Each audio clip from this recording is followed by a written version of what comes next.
Welcome to Crossing Face. I'm John Pinna, and today we have the Babka King, Chris Kersheim. How you doing, bud? I'm good, man. I'm good, man. I was just saying to you off camera that I think that this pod, one, is going to be just naturally awesome, but two, will be powerful. Well, like I said, here's the thing: we've always texted each other. So, and it's I don't know, maybe I sent some off-brand pictures because we haven't really had a big dialogue back and forth. You know what I mean? So I was just poking fun at you a little bit. So the thing is that we have never spoken before this. So this is us breaking the ice. And you've done. I mean, big things have little beginnings, right? Now, to be fair, I do shout y'all out all the time in all the publications, all the interviews. I always tell the truth. It's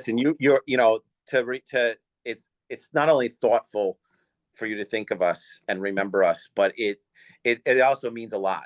The staff at the store, everyone that's involved with us, they're all big followers, and like I said, they're all like, you're like their quasi boyfriend. They're all kind of like, they're like, Chris said this, he's speaking about us. And I'm like, I don't know what, I think you're reading into it a little too much, but they're all so excited. You know what I mean? Like, I was chatting with my wife, and she goes, Chris is my boy. I'm like, listen, you want to get on a plane, I'm going to ask him next time I talk to him. And I did before the call. I said, take her for 6 months. Enjoy. You know what I mean? I could use the help, So, but no, it's a long time coming, us chatting and I can, we can talk about something fun. It's like food diplomacy is something that's close to my heart because of my national security career. And I always used to bring babka. I brought Zaro's babka everywhere, which is New York babka. I think you tasted it when you were there, and then once I retired, I opened up the bakery and then started making my own babka. But the reality was, I used to bring it everywhere. I mean, I used to bring babka to the White House. They used to put it through security and like probe it because it's organic. So they would think, and I'm Muslim, so they would think, they were like, we gotta check, it's not in his shoes. He's bringing it in a cake, like smuggling it in like in a prison good point. With the file, and right. And so if food diplomacy was always a big part of my thing, because after you sit down, you have coffee and cake, a New York thing, coffee, and you have coffee and cake, people want to talk. And the traditional way you eat babka is you set it on a table and then you pick from the top, and everybody picks from the top and just pulls it apart, Kind of like challah. Yeah. And so it was just a really, it was a little bit of a gimmick, but I grew up in a Jewish community, and so it was something that was very common to me to sort of eat that way. But here's the thing: I didn't even think of how it would just go where it has gone. I mean, you're now the Babka King. You're arbitrating with the scepter. Off with their heads. So. Think about how beautiful that is, though. Yeah. Think about, I'm making culture content. I didn't even make any Jewish content for like 5 or 6 months. No reason. It just wasn't. I was making a lot of hey white people, and I was making a lot of hey Mexican people. Love that audience, right? And still love them. And then I did a couple of Jewish videos 6 or 7 months into my content strategy, and then you ran to me. I thought randomly, because I'm never, if anybody who doesn't know the story, let me tell the story from my perspective. But then I want it from your perspective. So from my perspective, I get stuff sent to my business address all the time. Right. I go pick it up. I got a bunch of stuff. I'm making videos. I always do, unboxings are great content, right? Everyone likes an unboxing. It's like watching someone open a gift. Everyone loves that. So I unbox it, and all I see is a big white styrofoam cooler that says, "Enjoy the babka, JT Pena." Yeah. My first thought was, who the hell is JT Pena? And then I thought, and what the hell is babka? Right? So then I'm like, all right. So I opened it up, and then, just cinnamon, just like boom, hit me in the face. And here's the thing. That was probably like 3 or 4 days old. Specifically, when you sent this out, how did you overnight it? I think, yeah, I think we did, but the problem is it went roundabout some way, and we just put a post-it note in there. I think I don't even think we put a letter. You know, like it was like such a we're gonna send it to him, but you don't know what, like it was perfect. Like everything's gonna speak for itself, and there was like a little post-it note. It was like enjoy the It vodka. was perfect. It was funny. So I opened it up. And I'm like, what the hell? It was kind of, it was like, it was substantial. I'm like, oh, okay, what's this? I make 48-ounce loaves, and I cut them in half, and they turns into two 24-ounce loaves, and so each loaf is 24 ounces. And I sent you one cinnamon and one chocolate vodka that time. Yeah. And it was so like dense. And this is, mind you, this is the first any babkas I've ever seen ever. So I cut it open, and one thing about yours versus a lot of other people's, there was like it felt like there was 3 layers of the color. Like you had like a lot of yours was very colorful, and not like red, green, blue, but like there was the layering you could see very distinctly how you do it. So the challenge with babka, at least there's different ways to do it. You make it out flat, and then you can ribbon it, right? You kind of move it like the problem is it takes about 6-7 hours for me to make it, because I proof it. And then I fold in the chocolate and fold in the chocolate and fold in the cinnamon, and then I let it proof again. And each proofing is 45 minutes to an hour. So that's when as it rises. And so if you do that in a succession of time, and then you start forming it, into 48-ounce loaves, which they're about that big, and then you have to pan it. And then you got to tray them all, and it takes quite a bit of time. And I'm not saying the shorter version is bad or worse, it's just the challenge is that once you are putting the chocolate, then you got to kind of put it evenly. But then you're talking about how it's layered and the colors. Everything falls the way it falls. There's some fudgy loaves, and then there's some cakey loaves, because the chocolate falls a different way. The cinnamon is pretty even. Although the cinnamon can caramelize, and then that's a whole nother song and dance. That changes the flavor too. When it gets dense on the bottom there, and it's like kind of like almost like candy. And and so so it's a challenge. Like here, people are making French toast, babka French toast here. That's what they're the kids. With y'all too, with yours, man, that's got to be insane. It's crazy town. But yeah, so that's how I do it. I do like 3 bakes a week, 4 bakes a week, and then I make the big loaves, and then we cut them, and then we But it's the proofing. So some bakers don't proof it twice or 3 times. They only proof it once, which is fine. That's just a different way of doing it. And then there's different types of babka. Like the Hungarians put raisins in it. The Romanians put fruit in it. So I've never done that. This is proper Muscovite babka from Moscow. That's where I learned how to make it. Yeah. So now, before I finish the story, can you tell me, as a Muslim man, how did you learn to make babka? Oh, it's funny. So it's a goofy story. So yeah, I born and raised Muslim, but I grew up in a Jewish community. Although I wasn't really exposed to babka in the sense that it was like a common thing. It was something that was like kind of a specialty thing. I went to school in Russia, so I was in school in Moscow, and this lady who was my professor, her name was Lubarov, which was like a derivative of the word love. So you'd say, it'd be ya lubluti, like I love you. That's lublu is the verb. And so her name was Lubarov. Big, I would say a handsome woman.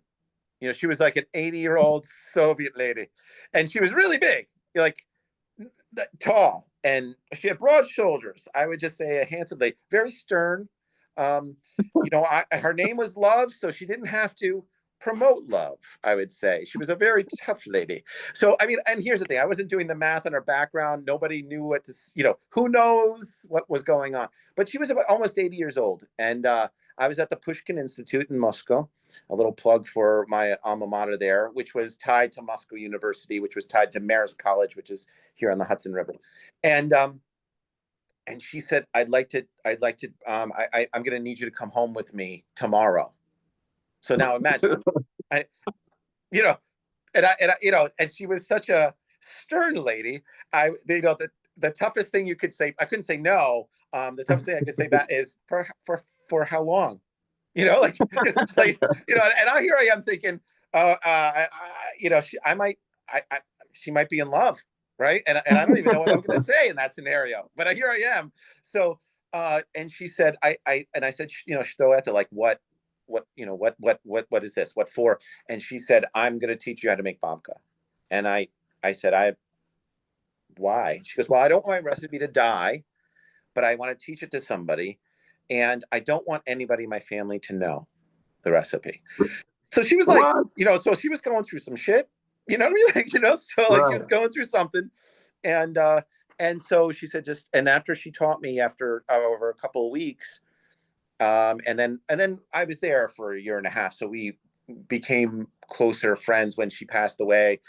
Before she passed away, I flew to Moscow, and this is years later, 10 years later, and spent time with her. And she said, you remember the recipe? She goes, don't, anybody with my last name, don't teach it to them. She still had the vendetta. So I have no idea what that was about, you know?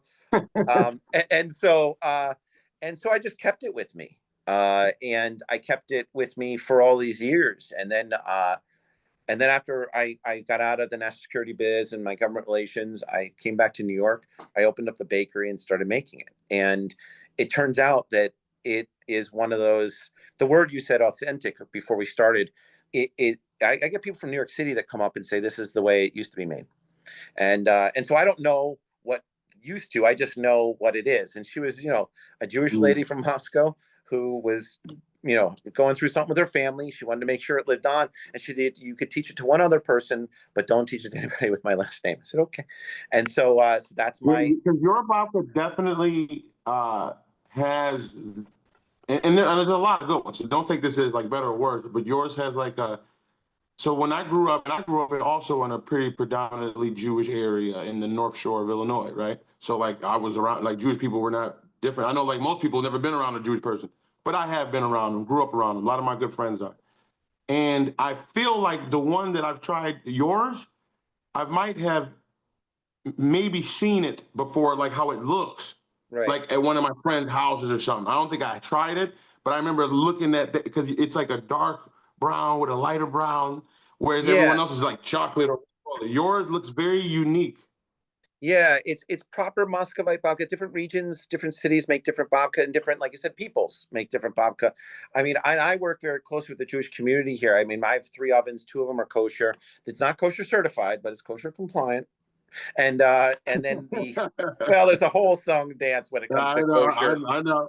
It's you know, and you know, Rabbi Stern comes in, and and then we do fundraisers with the temple here, you know, and making sure that they sell babka to raise funds for this, that, and the other. But we bring babka everywhere. But yeah, so that's how I learned how to make it. It was a very sort of organic, innocuous thing, and I didn't plan on opening up a bakery cafe until later on in my life. And I said, when I retire, I'll do that. And then COVID hit, and there was nothing here. There was no cafe, there was no coffee shop. So the first thing we did was open up with fresh coffee and babka. That's it. That was it. And now we do babka coffee. We do some breakfast sandwiches and stuff, but we do our one of our other brands is we do fresh hot donuts to order. So if you come in, and it's plain powdered sugar, cinnamon sugar, and the flavor of the week. This week it's Fruity Pebbles. You come in and we make the donuts hot for you. So like it's yeah, and there's nothing like a fresh hot donut that's made to order, right? And then we do like other donuts and stuff like that, like, but they're fresh but not fresh hot. But that's the cafe now, you know, Half Moon. So we just kind of it's evolved, you know. And like I said, I'm kind of a good old boy from up here, so this is, it's like the hometown cafe bakery. It's where people go for comfort food. You know, we do pastrami, egg, and cheese on Texas toast. You know, that type of thing. You know, so it's like, yeah, you know, if you want something fancy, that's not us. You know, so like that's not who we are. You know, so we're the type of place where you could, you know, you get a grilled cheese sandwich for $10 with soup. But the babka, I can speak for the babka. It is excellent. Yeah, and the babka, and it's all made from the heart. So you know, so like we spend a lot of time with the community, doing a lot of stuff with and figuring it out, kind of making sure that everybody has a piece. And I have a small NGO that deals with multi-faith work, and we bring Babka everywhere. We have a small grant that does Babka diplomacy. It's kind of our brand now, where we go with different communities, diverse communities, and we bring Babka, and everybody eats, has coffee, and then talks about whatever's concerning the community with other communities to kind of find a middle road. So we do stuff like that. And but that's my a good idea. Yeah, it's pretty neat, right? So might have to take that idea. Now let me ask you this. What made you send Babka to me? Well, as an ethnic white, I would say I'm American. I'm American of Afghan descent, right? So my family is originally from Afghanistan. So I was like, you were doing all this stuff with, hey, white people, hey this, hey that, and I go, he's super positive, he's engaging, and I go, I think I'm going to throw him a curveball. But here's the thing, I don't want to. I don't want to be. I didn't know that. Well, here's the thing. So here's the thing. It's like I never saw any Babka in your feed, and I loved your content. He was fantastic. And I said to him, I go, here's the thing. Let's send him the Babka. And it was funny. Like everybody in the store is like, well, let's write him this big thing. I was like, you want to know what? He probably gets 1,000 boxes a day. He's probably going to end up in the garbage. Who knows? And when you're doing content and you're doing stuff, you just never know who you're engaging and how it's going to be received. I said, here's the thing. I'm just going to send them. It's a very sort of Johnny P way. I'm just going to send him a Post-it note with a little note. We're going to send him the Babka. He doesn't have to read. He doesn't have to read anything that's long, and he can get right into it if he likes it. If he knows Babka, then he'll either like it, or he'll either really like it or really hate it. And but in the same respect, I was There's no way I was going to hate that. Well, you never know. You might be Romanian and you might want raisins. Who knows? I don't know. You know what I mean? Like you might have, your aunt might have been Hungarian. Who knows? So I turn around and go, all right, let's just send it. We'll see what happens. Oh, wait. So you meant like knowing specifically where it was from that I wouldn't like it? Well, the specific item, Babka. Okay, so here's the thing. I don't want to insult you and embarrass myself. Okay. And I don't want to commit a hate crime. But you're from Illinois. And you guys call soda pop out there. I don't know what's going on with you. We say pop. Yeah, pop. Yeah. I don't really know what that means. And then you guys got pizza, which is obviously Sicilian, but because you made it round, it's something else. Clearly, and I'm a New Yorker, so we have a healthy. Well, to be fair, as a Chicago guy, New York has the best pizza. Well, I appreciate that, but you never know the waters you're. I'm gonna get ate up for saying that too.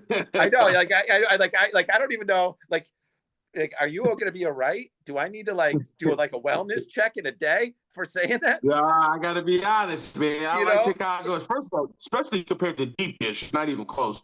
Now, tavern style is really good. I grew up on it, but man, some of the best pizza I've ever had was in New York. It's the water, you know what I mean? We have the water comes from the Catskills. So there's an aqueduct that comes from the Catskills. So I'm on the foothills of the Catskills that goes all the way down to New York. And so New York water is very unique and it's very pure. It's it's mountain water. So the thing is you never know with a Chicagoan. I don't even know if that's the right term. So I said, just send it over there. And I was like, I don't even know if they have a mail system out there. I don't even know if they're part of the. Oh, get out of here. I was like, I don't know. So here's the thing. We didn't know each other at all. I just was an admirer of your content. I thought what you're doing was great. And I was like, maybe this will turn, maybe he'll pull it out and he'll do a post and it'll be like a really kind of funny thing for the staff. That's kind of how I approached it. And then all of a sudden there's like a huge Babka confederation apparently, and that's what we, I had no idea. And all of a sudden they, thoughtfully and in such a cool way, everybody sent their products to you. And now it's like the pantheon of Babka, when I was little, like second grade or third grade, you learn about like the Egyptian gods, it's like you have all these different, Babkas and it's like pistachio Babka. I was like, and I wouldn't even think of that. And if somebody said it, I'd be like, oh, okay, like let's not muddy the water. You know what I mean? You know, and Yeah, I so didn't know when you sent me that too. And then once I started getting all the babkas and there's a lot of babkas I haven't even made videos for, right?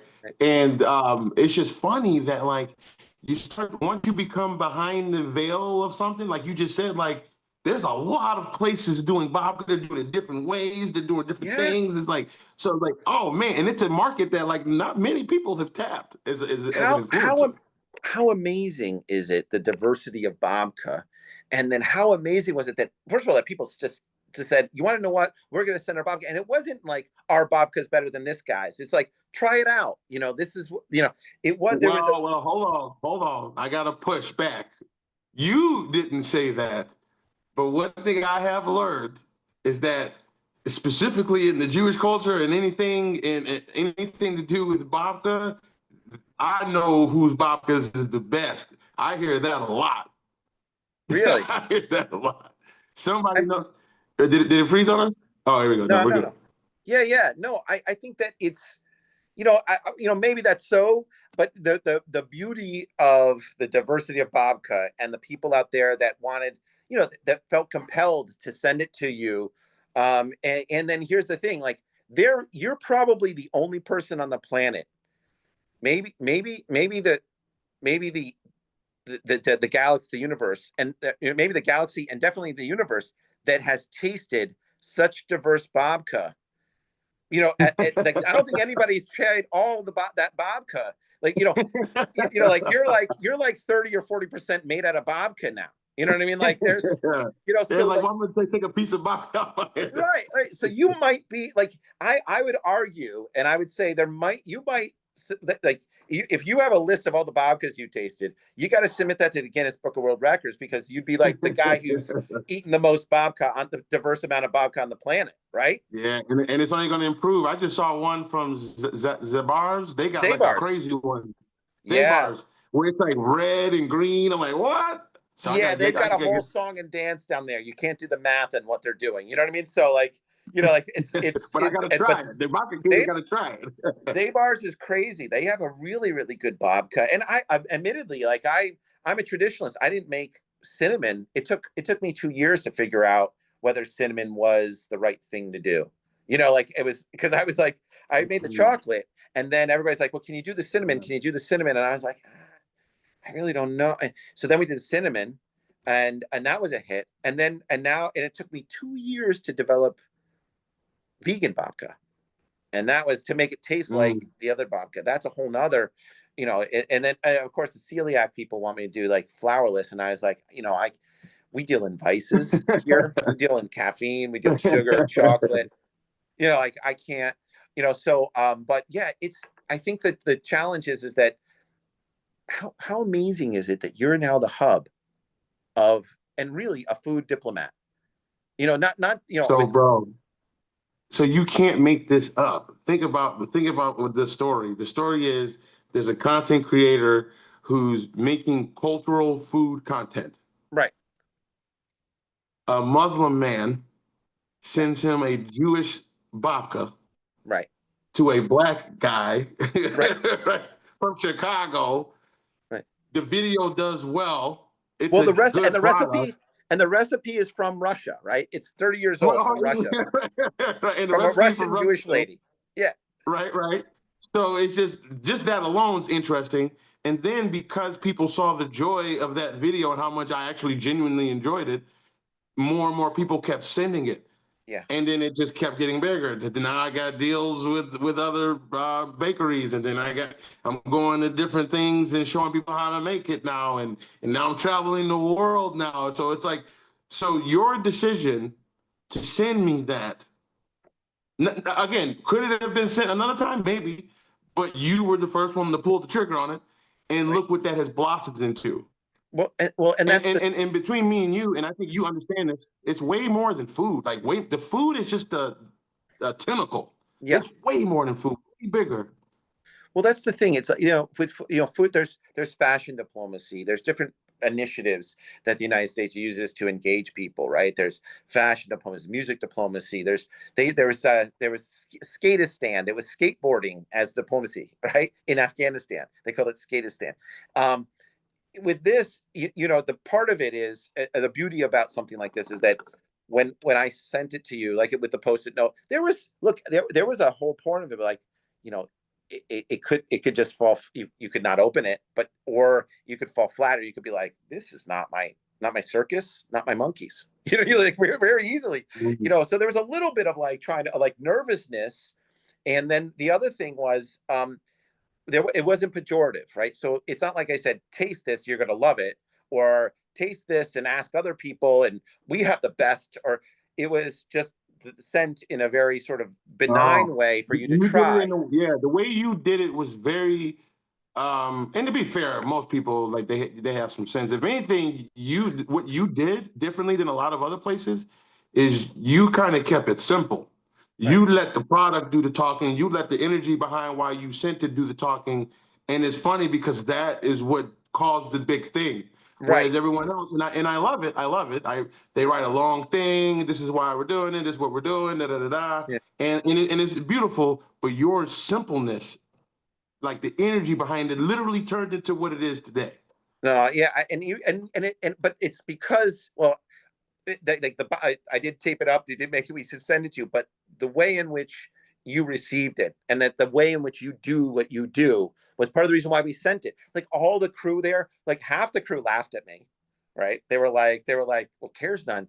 He's a celebrity. He doesn't bother with people like you. So there's that crowd. But then there was the other side. They were like, you want to know what? He's gonna love it. There was like one of the guys was like, so what? One of the guys was like, listen. What we need to do is we need to put a spring in it. When he opens it up, it's going to shoot at him. I was like, we're not shooting anything at people. Okay. Like, we're not doing that. Okay? Don't do that. Like, there's all these schemes. I was like, we're just going to put it in the box. We're just going to send him a note. Like it's coming from grandma, because that's who we are. Okay. And you don't want to go too crazy, because here's the other thing, he might put it on a shelf. It might end up just being two bookends, and he might be, there might be a caster missing from his television thing, and he puts it underneath there. So his television's left. We don't know. Well, like bricks for sure. Yeah. So we didn't know. And so that was, a third of it was, we just didn't know. And then, he could have a PhD in Babka. We don't know. And then all of a sudden he's decided that, like he says, oh, in Chicago, we do this. And that was my nervousness. I was like, he's from Chicago. We don't know where he stands on the issues. I was like, do I take it, and do I mail it from Pennsylvania so it's not New York? So because we have a lovely rivalry, but we were joking around about that. And I was like, yeah, he might, the New York might throw him off. So what? I'm so unique in that sense that, like, since I was young, brother, like the Michael Jordan, LeBron James debate, right? Oh yeah. I'm a Chicago guy through and through.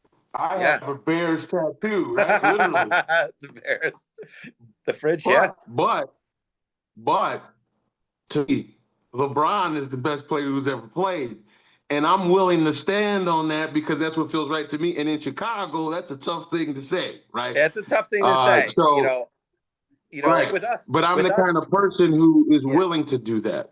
Yeah, I mean, with us, we're on my New York team, so it's like it's really funny. My wife's a Seahawks fan, and as a New Yorker, all the other teams are like enemies. We know the Cowboys, okay, because they're we have to deal with them. We know the Niners, and we know, of course, the Bears.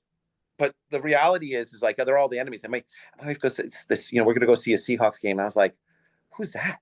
And she's like, oh, it's a Seattle team. I go, that's so cute. They have a team, you know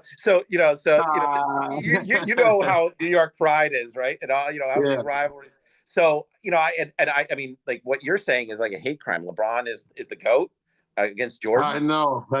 Like, I don't even know. Same thing with the pizza, though. Same thing with the pizza. Listen, New York pizza's better. I'm not gonna just be tied just because I'm not doing that. I've never been that kind of guy. I've Yeah. always been willing, whether it's big issues or little issues, I'm going to say what I feel is right, period. I don't care what I don't give, sorry about, can I swear? Yeah, you go crazy. Yeah. I don't give a fuck what Yeah. anyone says when it comes to what I believe to be right. Yeah, no, well, knowing who you are and what it's about, what you're about, is what is really what's important. I mean, like, here's the thing: what's a Muslim in upstate New York making babka? And you know, we're trying to celebrate cuisine, right? So, like, I also do stuff with Texas toast, and we only make sandwiches with Texas toast. I'm not a Texan, so so I'm not trying to raise Good Texas. point. I'm not trying to. We're trying to incorporate things, Right. and do things in a way in which it celebrates people's, the diversity of people, our cultures, and everything else. But the Yeah, other so thing, we align very well. yeah, and there's also a lot of positivity in it. It's like you and I were both chatting before this, and it's like, we kind of walk in the light, on the light side of things. That doesn't mean we don't deal with stuff, but there's also backlash. People get are perceived insults or whatever when it comes to doing certain things, and the reality is that you know babka makes the world better. I mean, if you drop babka through the Middle East, nobody would be fighting. If you just airdropped it, No. send a rocket to Iran of babka, you know what I mean? And let's see what happens. Right. I think that's part of the problem, is that there's not enough people challenging people on what's it called, on when it comes to in trying something new, and also challenging people, challenging sort of narratives. Like, you've taken back, like, that phrase, like, "Hey, white people," you've taken that back from a sense of racism and oppression, and a lot of the Yeah. baggage that everybody carries from American history, just specifically, to something that's like, you know your whole Labrador Retriever thing. Like, what's going on? Like, what's going on with that? So it's just funny that you're talking about, gatekeep with this, or like Mexican food, when you talk about what's going on here, what's going on there. So I think that's like I was saying, as an ethnic white, right? I'm a white guy with a beard, right? And then once you find out that I'm Muslim and my family's originally of Afghan descent, and then we had all this other stuff. There's beauty in everybody, and everybody has something to share. And then here I am. I have this recipe that I've been carrying with me. I mean, Lubrov is long dead, and she wasn't going to share it with anybody. And, like, that's her memory of this sort of Russian Jewish lady who's in Moscow, who like went through the Cold War, maybe world, and world, definitely World War II, as a young girl. Who knows what happened, and Right. and this was the one thing that she wanted to try her legacy to be, and she's alive, in that sense. And it's a celebration of Russian Jewish culture. It's a celebration of resilience. It's a celebration of perseverance. It's also a celebration of, like, how did I get it? It would just be somewhere in Moscow in a family who, Bro, you know, can I chime in on that thought? yeah, Uh, and I'll talk to you about it, but that same feeling you just had of, like, how was I given this thing, right? The Babka, like, her story, the legacy to live it on. Man, I feel that way all the time now. It's like, yeah, because now I have this thing, I've been really studying awareness, like really trying to, and compassion. Like, those are the two words I'm really doing deep dives, talking to GPT every day, reading books, podcasts, having conversations about awareness and compassion. And it's just like, the fact that I even have the desire to, like, want to understand those two things, that seems like I've been given something, yeah, like yeah. some type of, but I'm like, why me? How come I'm not? Why don't I want to be just lost in the sauce too? I don't know, because sometimes, the journey of trying to navigate this world, as beautiful as it coming from my heart, it comes at you a lot of different angles. Yeah, yeah. Well, the beauty of it is like, so here's the thing: is that I think a lot of people, the majority of people, are thinking in alignment with the way we think and with the way you think. The challenge is it's scary to step out. It's scary to speak, especially when you could say something and it hits 20 million people, and you know I've had people say you can't make babka because you're not Jewish. And here's the irony of it. I've done the genetic tests, and everything else. Like I'm 10%, I have 10% Jewish blood in me, right? So I don't know where that's from. But the reality is that it doesn't matter if it's something that is done with good intent, and it's also something where that it's broadly accepted. Like I said, I work very closely with the Jewish community. I mean, I had Mrs. Silva, who comes down. She's the ladies auxiliary. She comes down all the time, and and Jeff, who is the president of the temple, comes down, and the rabbi comes down. And I mean, the rabbi and Jeff came down, or Sarah and the rabbi and Jeff came down, and they said, we can't get good challah in the Hudson Valley. And I go, well, there's challah in the Hudson, but she does special order. She doesn't have a shop. And then there's the grocery stores. And I said, well, why can't you? They go, well, can you make babka? They make this sort of impassioned plea. And I go, I'll make it, but then someone's going to buy it because it's a lot of work, because it's egg bread, and then on top of that I got to braid it. And I said, but here's the deal. I'm going to do my own set of braids, and I don't want to get. I need you to talk to the Godfather to make sure that I'm not going to get hit, because we're not doing things with raisins, without raisins. We're not doing rounds. We're just doing one. You know what I mean? Because I'm added into my bake. Now every Friday, Thursday night into Friday, I make challah for the Jewish community here. And then we sell the extra loaves during the weekend. But the reality is like, there's no ill intent, and you have something that people want. Bread is the most purchased product on the planet, right? And literally, what is babka? A Russian Jewish sweetbread. That's what it is. And so, and here's the thing. We have this thing in New York, coffee and cake, but who doesn't want a piece of chocolate cake or a piece of cinnamon cake with a little bit of coffee? Who doesn't? That's what I'm saying. No one can eat your babka and not enjoy that. Yeah, it's something, and it's a part of who we are, and it's wholly Jewish, from the Jewish community. It's a part of the fabric of Jewish community. It's something that binds the Jewish community. But here's the thing: why can't it bind all of us? Well, I think it can, because the fact. And so here's what's funny and ironic. I'm a Black man, kind of agnostic, if I'm being honest. I don't have the audacity to say what's right or what's wrong. I don't know. So to me, it's like it all kind of. I can take a little piece from all of it, right? But I grew up Christian.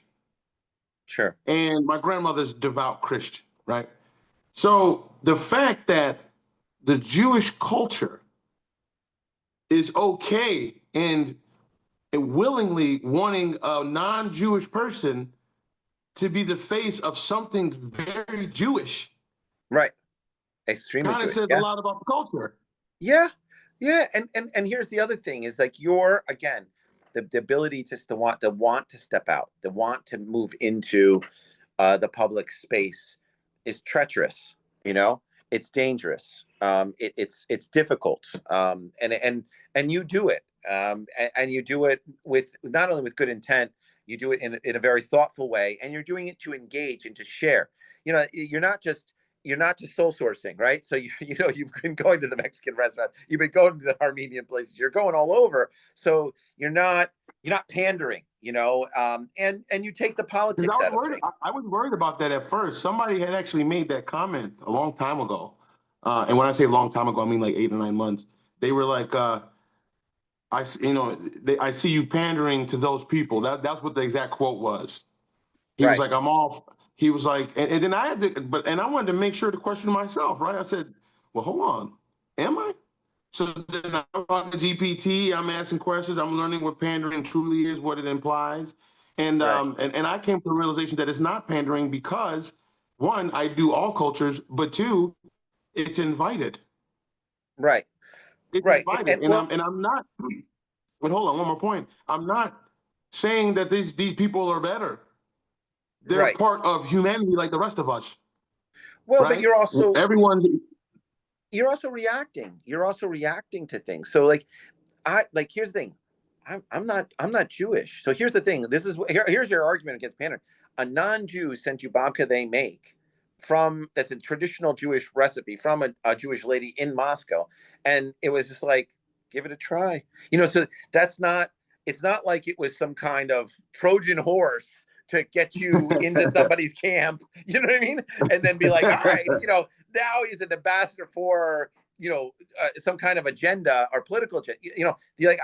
From what I understand, and like I said, I look at your content a lot. There's no politics in what you get into. So no, hell no. I mean, like I said, because of my national security stuff, and I do talk religion and politics and everything else, but even I've talked with Israeli officials. I was a guest of the Israeli government years ago, and I interview people and do stuff all the time.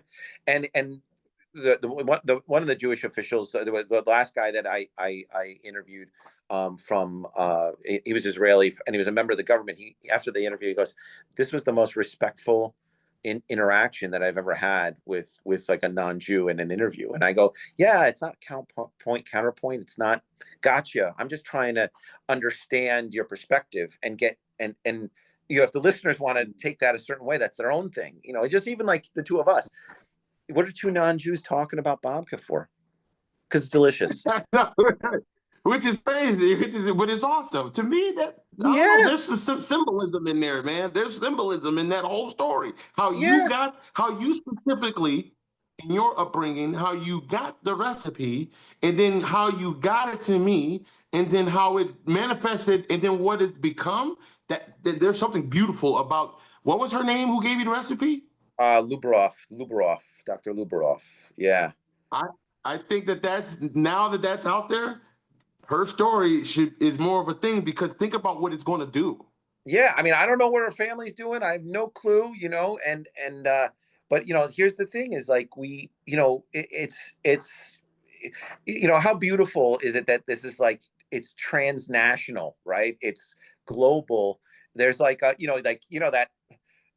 Dora the Explorer, like you have those dots. She's going to this country, and so it's something like that, and then and so like and then you had your trip to Israel, and then you kind of gone back, and you're all over the place. You're now the next sort of layer in this, because you've digitized this, right? This is now it's and how beautiful is it that one of the most beautiful things about Jewish culture, about a people, is in the hearts and minds of everybody's home, as a counterbalance to all the unpleasantness that's happening right in the world. And that's kind of the really neat element here. The counterbalance is, we all like to eat, we all like to share. No one can eat maybe somebody could eat a babka on their own, but generally you share the babka with people. I mean, I've had quite a few babkas on my own. yeah. I mean, you sit there and you're like, did I eat that whole thing?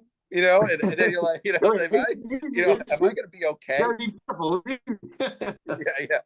So, but I think that there's elements like this that are just, that's the intent behind food, right? That's the when we talk about food diplomacy, when we talk about this, is to bring people together. It's like, I know that when we pinged each other on this, I wanted to, you got such a great journey with your online presence, but there's another like layer to that, is you're able to get people to try something new. That's the other, like sometimes you like, you don't even know how to pronounce things sometimes, and you're like, well, I don't even know how to say that, right? And people, everybody, like I do that all the time. I'm like, I'm not even sure what that is, and then it's like, do I order it because I'm not sure what I'm going to say? Okay, let's endeavor to. And so you're also kind of getting into the sort of cultural nuances that we're all sort of fear, and we're afraid to order something because we don't know how to say it, or we don't want to walk in someplace because we don't know what to order. We have no idea, what things are made of. How I combat that, and I really believe this from my own lived experience and what people have told me.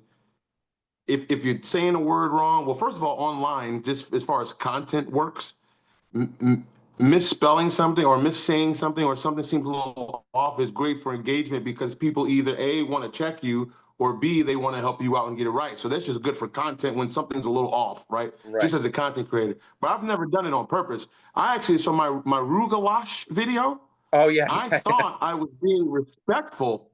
I was trying to say it right. but Yeah, I felt arugula. like people could tell that I wasn't trying to be a scumbag. I Sure. was trying to be respectful. I just didn't know that. I didn't know how to do that. I'm still learning how to do that. So I Yeah. think it's the intentionality that people can feel when, if you don't know, but you might be interested. And I don't know, man. And I'm learning when I go into these different restaurants where the languages are a little different and they really don't know. It's like the language barrier. I say, can you just tell me what should I get? Right. And Well, I just go for it. well, here's the thing. This is one of the, you got to start going to Afghan restaurants. There's not a ton around here, but I'm sure I can find some for sure. Well, or come to New York, come to the cafe, and like I said, we'll take a ride. You know what I mean? We go to New York City because you got to start. There's one thing you need to try. So there's three things you need to try, but one thing you need to try is it's a thing called karai. So if you there's got to be some Baltis up there. I'm gonna look. I'll talk to the Afghan There's underground. got to be in Chicago. There's got to be something. I just haven't I'll seen talk all to of the them. Afghan underground, and I'll send you the rest of the because there's gonna be so karai is lamb that's been marinated for days. It's like a stew, and it's melts in your mouth. It's Okay. unbelievable. So that's karai, and then you have ashok and mantu. Ashok is like dumplings, I guess is the way you'd say it. And it's vegetable dumplings, and mantu is like ravioli, like meat dumplings, but they're very, very Afghan. So you try those two things, and then um I'll find out. You got to have some kebab, and kebab you've had before, but you got to have peshwari kebab. That's kebab with pomegranate in it. Oh, okay. Is That's unbelievable. interesting. Yeah, yeah. Okay. So I'll find out in Chicago where you can go. I'll talk to the Afghan underground, and then Okay. we'll ping you, and you'll talk to these guys and see what's going on. You walk into All the right. store, everybody's gonna the restaurant, everybody's gonna be wearing their pajamas. You know what I mean? Their kurtas, There's with their got to funny be an hats. Afghanistan restaurant in Chicago. It has to be. Yeah, of course. Yeah. And so, like, if this content goes out, I'll be like, where are my Afghan brothers here? Salam Chutarastan. What are you doing here? You know what I mean? Like, what's going on with these guys? How come? Because that's, that's my culture. You had some I'm trying to think, bindi salan, like okra stew, something like that. Would be really, really good. So I haven't had okra. I see, okra is one of those things I swore off when I was a kid, but I haven't had it since, so I would have to try it again. Yeah, I swore it off as a kid. It was too snotty. It felt snotty. yeah, it's different when you cook it down, and then you got sort of like Afghan, Pakistani food. You start crossing into something like that, and you get like halim, and which is like a corned beef stew. Like you get these really, really neat dishes. I'll send you some of this stuff, and I'll find out who's there because that Cool. what's the Afghan community doing? They need to get in game here, and so but like I think that. So I'll say this as far as my content. I'll say this as far as my content strategy. I'm still learning. Because I go as I go. Right. I Right. heard this quote once that said, "Don't create the content, be the content." Okay. Right. All right. So then I'm like, all right, what feels good to me now? What do I want to try now? Right. But then there's also this added element of, okay, well, I have an audience of these people and an audience of these people and then an audience of these. So I have this large audience of different pockets of people. Sure. And then I wanted to show them love. I want to show them love. And then like the Jewish culture, who literally they're like the most engaged. So I make the most Jewish, but like I make a lot of Mexican. But there's a lot of cultures I haven't even remotely touched. And Right. when I'm down for it, I can't be eating food all day from everywhere, So I got to be selective because I still need to eat healthy at times. But I do want to. You just told me 4 or 5 things right now that I haven't even remotely even thought of. Yeah, I mean, like, it's like, there's hey, Afghan people, what's karai? Like that type of thing. Like they should, like, that's the most delicious thing that in Afghanistan. It's the most delicious thing. You might make me do that today, man. I might go make that video today. I'll find it today. I'm fine with it. It's karai, and karai. It's almost like karate, but without the karate. Yeah, karai. without the tea. And karai, if you got like proper lamb karai, you will like, and there's no Afghan on the planet that would not bring you to the best place to do it, to have it. Okay. Yep.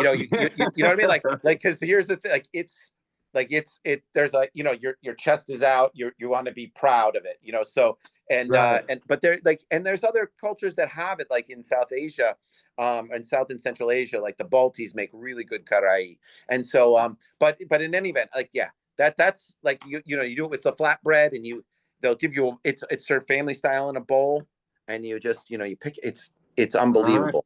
Yeah, in Latin you would I say mean, you quasi. mentioned it, so I'm gonna give you some. Yeah, quasi uno fantasia, you'd say in Latin, which is like, means like a fantasy, And so, but yeah, I can't wait to see what you do, and I'm overjoyed that we were able to sit down and chat and talk a little bit, because that I got to be honest with you, like there's like a little cult over here, like there's no shrine, okay? We're not we're not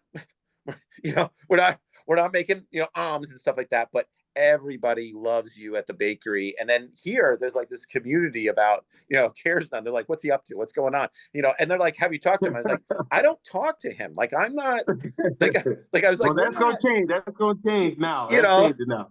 well, I was just saying, like, I don't have like a red phone like Reagan with like Gorbachev. Like, I don't have Hey, that. Babka King, And I'm what's like, up?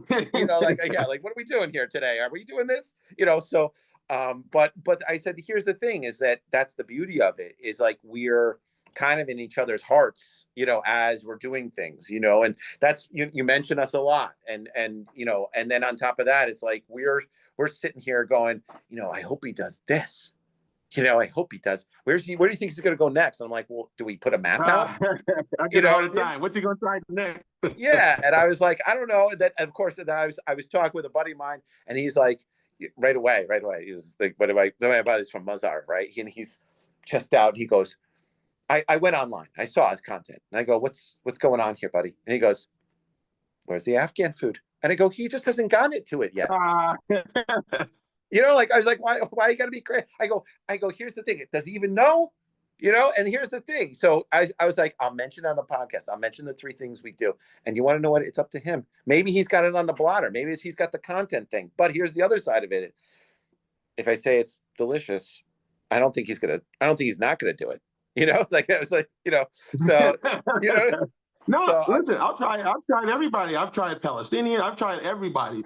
It's just that a lot, again, when you have the audience of specific cultures, yeah. I try to lean in towards the people who've been short. So I try to throw in newer cultures that I haven't tried. I try to throw it in, but I still try to make sure I keep my Mexican culture good. They're my people. I'm showing love. Now my Yeah. Jewish culture, showing love, showing culture to my Greek people, to late Serbian, delicious food. Oh, So Serbian, yeah, Bosnian, people Serbian, sleep on Slovenian. Serbian. Yeah, it's delicious stuff. I mean, in the Mexican food, like, have you tried a That's my vampiro yet? favorite. Have you tried a vampiro yet?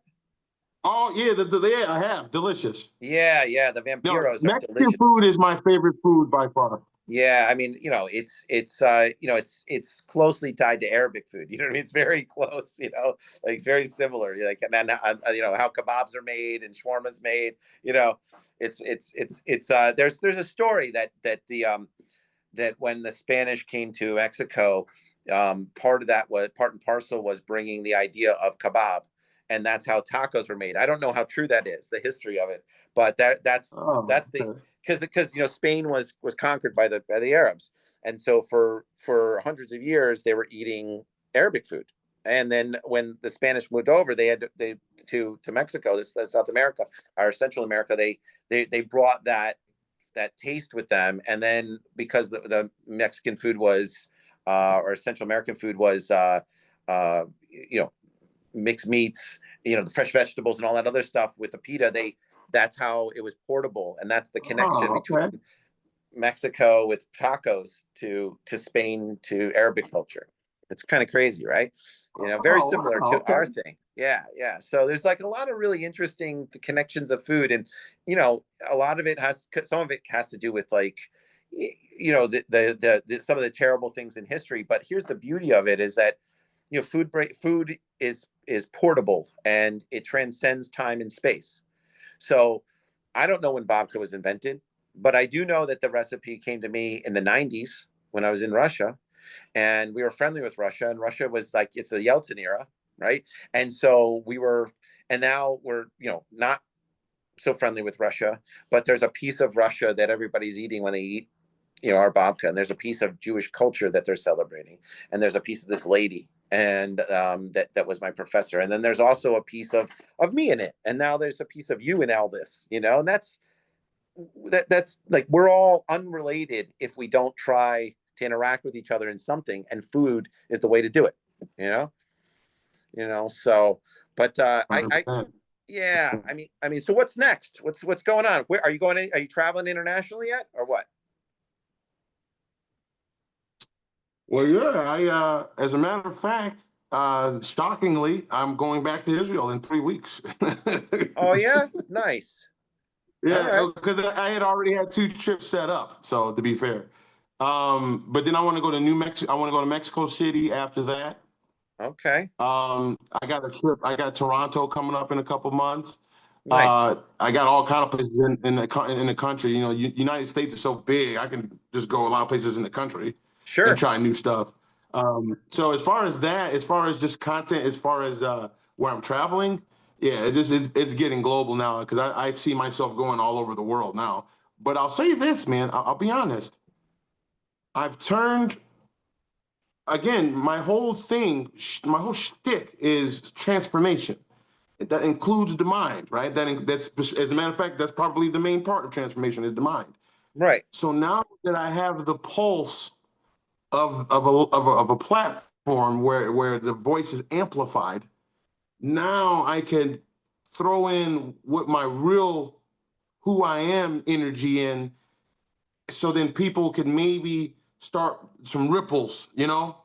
I'm not trying to tell, and this is what I'm learning about myself. I'm not trying to tell anybody how to live. Right. People, y'all do y'all. I'm just going to show how I live, and then hopefully that does something, a ripple. Don't know what it is, don't know what it'll look like. I'm just going to trust being present in the moment. But so my point is I'm going all in on awareness and compassion. And let me tell you something, and I'm not going to put no one's name out there, but I got some email, or I got some DMs, and they were kind of some tough DMs. They came at me kind of heavy, right? Right. But because I've been doing a deep dive on awareness and compassion, and learning and to me, what compassion is being able to be with your hurt and not let it drain me, Right. right? Like, so if you're going through something and you're really hurt, I'm not trying to fix you. I'm just trying to be with you, right? Right. And that doesn't mean I have to agree. It doesn't mean that I'm not going to protect myself, but I can still hold capacity mentally for you. And I'm learning that. So I got these DMs, a few of them. Whereas the old me back in the day would have said, I would have tried to either convince you or change your mind or say you're wrong. And Yeah. then like recently, within the last, I don't know, 6 or 7 months, I've been getting really good with ignoring the energy, Right. right? Just let it sway and then it goes away, right? Right. But now, because I've been working on this compassion and awareness, right? And now that I have this kind of energy about me, it's just like how I've been given this ability. I don't know, but I'm just going to ride with it. Now I'm willing to accept the challenge or this darkness because I feel like if I can lead with compassion, maybe, just maybe, I can flip your state of being. And I Right. did it like 4 or 5 times in the last 4 or 5 days. So Nice. before I would have ignored it, Right. and then I probably would have never heard from him again. But now I come in there with, you know what? I understand where you're coming from, and I feel you, and I justify your feelings because what you feel is real to you, and I Yeah. understand that. But then I try to, I need to get better with trying to convince. But then I try to say, well, no, I'm aware of what you're aware of. Yeah. That's why I went to certain places. That's why I'm doing Sure. these things. I want to see on both sides Yeah. because most people have opinions of shit and they never been there on the ground, Yeah. right? Yeah. So, and I'm one of the few people who has, right? But I'm going in it not from this don't work to me because when we're doing this, no one likes being spoken to like that. Yeah. Even if you fucked me over, right? Right. It still doesn't feel. No one wants to be spoken to like you're bad. So I'm like, okay, how do we really change issues and conflicts, like my own personal stuff, like my own personal conflicts in my own life, I feel like compassion and awareness were the things that helped me get past being what I thought was done wrong, right? I had a couple close friends that did me super dirty, Right. still really close to me today. Yeah. So it is possible to, when you feel like someone's done you wrong, there's a way. I'm not saying it's easy. I'm not saying you have to. I'm just saying for me personally, I feel like I have embodied compassion, and I got 4 people who came at me crazy. Yeah. Meaning like they were hurt, and understandably so. At the end of the messages, we were cool and gonna get coffee. We're gonna, you know what I'm saying, we're gonna break bread with each other. So I'm like, okay, this is the real what we're doing here. The Yeah. food's fun and it's easy and I'm good at it. I love to eat, I got some weight on me. But like, no, we can use this. I can use this time to maybe cause even just a little dent. If I can just do a little dent, we can do something. So Yeah. that's the next thing, is embodying that energy. I think that's your, like, I spent most of my career in conflict, post-conflict zones, right? And I could be very easily cynical about stuff where, it's like you have to pick a side, who gets to live and who gets to die, like that. It's like this crazy sort of mindset. And I'm going, what, I think now, particularly now that I'm not on mission, I'm trying to, and I have to do stuff for the government.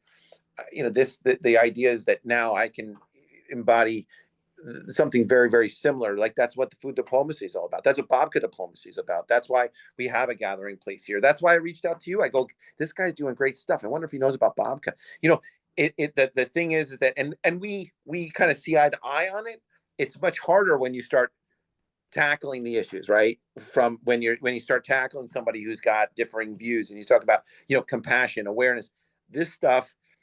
I, as a Muslim, I get a lot of flack for Babka. I get a huge amount of flack for it. It's like, you're trying to raise Jewish society, you're trying to do this, you're trying to do that.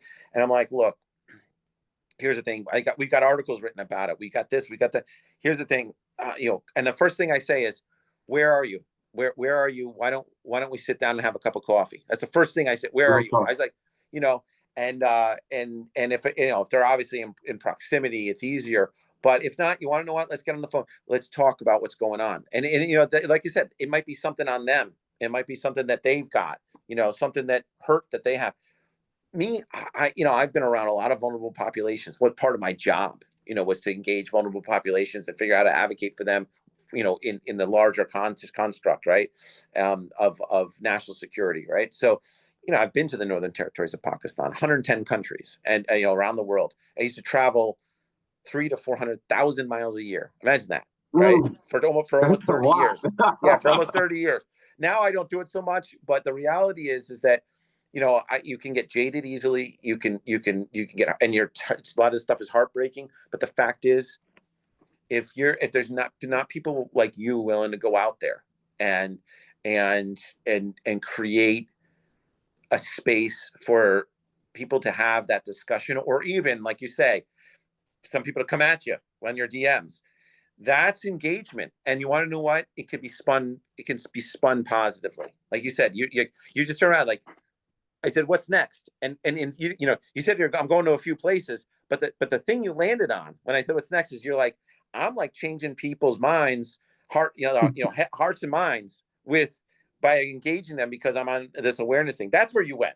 You're saying, like, I'm getting into people's heads, so and that's fantastic. And that's, like, it could, the Babka could have fallen flat and it could have gone here. But here's the thing, is like, it's now like a core part of who you are. It's a core part of your, sort of like, it's like, cares none, but get some, you know what I mean? Like, that's, like, you're at that point, and it's not just some Babka, it's some of you, and so that's like a really, really neat thing.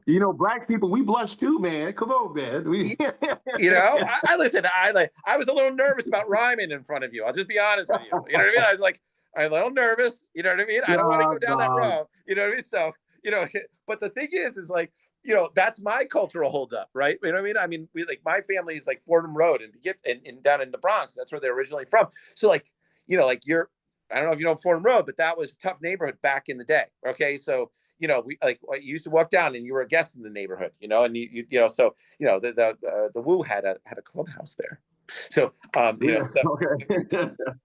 so and they were hanging out outside. You know what I mean? It wasn't like, it wasn't like a studio where there's like a rope, like they were hanging outside having 40. No rope, no rope. Yeah, there's no rope. Like it was like, so, I mean, there might have been a day where like just were like making fun of us, So, and so the thing is that there's like, I think it's difficult because here's the thing, by putting yourself out there, you become accessible, and that in itself creates a space, even if someone's coming at you hard, they're still stepping out of their shell to engage you. And then it matters what you do with it, and sometimes people will do things, take it and like I said, you may not convince somebody, but the reality is that there's not enough people doing it. And that's why we're talking, like, that's why I have my podcast. That's why you have your TikTok. That's why you're engaging on Insta, and that's why you're trying these things. It's like there's not a lot of people that are doing that and willing to take the heat, willing to struggle through someone's pain to bring them on the other side. And I think that's not only admirable, but it's one of the components of what you do that's just, it's out of this world, and there's not enough of it. And so you're going back to Israel, and I can imagine what people are saying, I can only imagine. This is the first time that's been said. So this is the first time that's being said out loud. Yeah. Well, I went to Israel as a guest of the government, and like people think that I betrayed, everything that I stand for. And I'm like, listen, here's the thing, I'm not gonna, if someone has their hand out, I'm gonna grab it. Yes, there's it's a trust exercise. So, Yeah. and it's reciprocity. It's I don't get, again, awareness, right? Yeah. I have no problem with anybody, right? Right. No matter what, if a country is going to invite me out, I'm going to come check it out. Yeah. It just so happens that Israel in that culture was the one that brought me, or I guess America, I guess for that matter. But like, they just offered it. So of course, I'm travel the world and meet new people and have conversations. That don't mean I necessarily agree with them about everything. That don't necessarily mean that they're the end all be all. But I can have a conversation with anybody I choose to. Yeah. My whole brand is called Cares None because. Right. And it's not cares none of like I'm this piece of shit who don't care about nothing. Anyone who knows me knows, he probably cares a lot. Right. If we're being fair, but it's more about teaching myself that cares none to the status quo. Like, I don't have to just do something because society says I'm going to leave with what's right, and I'm going to tell you what's right. LeBron is the GOAT. New York has the best pizza. I don't have a pony in that race, but I'm just gonna say right now, I have those images of Jordan spinning around, and I think there's a problem. Like, is it how many champions does LeBron have, and how many rings does Jordan have? I don't know, but I'm not gonna, I'm not gonna say. I'm just. We'll do another podcast. Yeah, I'm not taking a stance. I'm just saying, and here's the thing. It's like, it's not New York. Like, I miss, you want to know what? It's the New York Knicks 90s team, the 90s team, because people used to say, like, all the other teams would be like, we might win, but let's not win by too much because we don't want to get beat up too much. Like those were the days, like I miss those games. You know what I mean? I'm a hockey player, so I play hockey. So I was a tender. So that's like I'm in that world, which no one cares about, right? So no one cares. But the thing is that, so you're going back to Israel. Are you going back to Haifa? So the itinerary is being made as we speak. Specifically, I was asked where did I go the last time? So I don't have to do a lot of double up.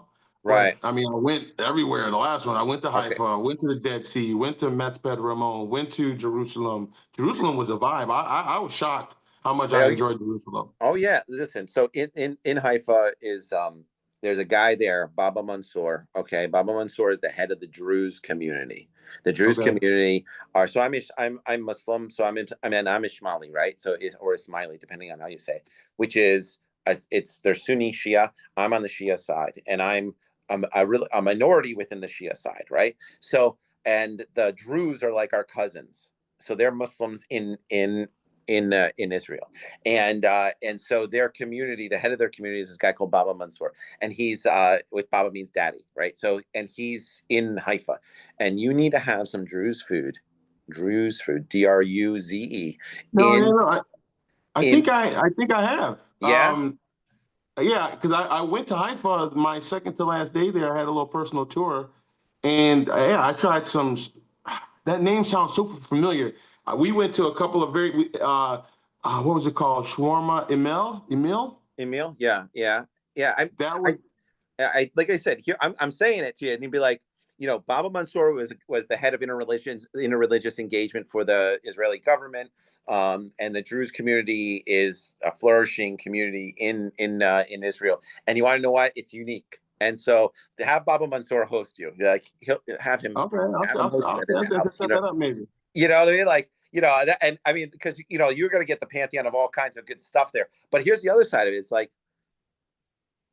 hey, Israelis, where's the Babka at? I can see you saying that.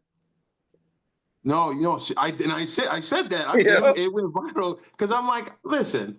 And first of all, bro, everyone in Israel showed love. Yeah. Like Yeah. No. from Haifa to the Dead Sea, I felt like I was definitely noticed that I was in Israel. Like it was a thing. Even like the hotels, all the hotels treated me great. All the restaurants treated me great. Every time I'm having a conversation, people coming up, it was really a vibe. Like Israel was very good to me. Yeah. No. It's a very engaging place.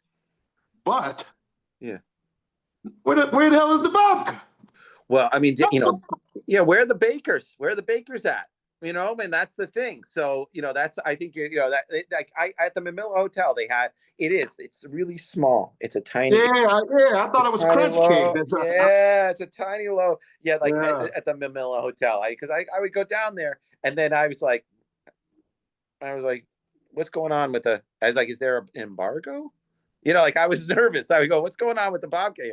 And so, but it still was delicious. It still was delicious, but it's more cakey. That's a beautiful hotel too. Jeez Louise. Oh yeah. That hotel was phenomenal. Yeah. And the food, the lunch, breakfast, awesome. Yeah, really the breakfast is great. And it's right there. It's right there at the old city. So you can just go in and futz around and what's it called? The shawarma place is right around the corner and you can get like a shawarma the size of your leg. You know what I mean? It's great. But no, I had a phenomenal time. Definitely a vibe. Well, like I said, this is we kind of broke the ice between us, and the two of us are talkers. So we'll have to get you on some Babka diplomacy tours, and we'll have to get you doing some food diplomacy with us. That might be great, for us to do that. Well, I appreciate 100%.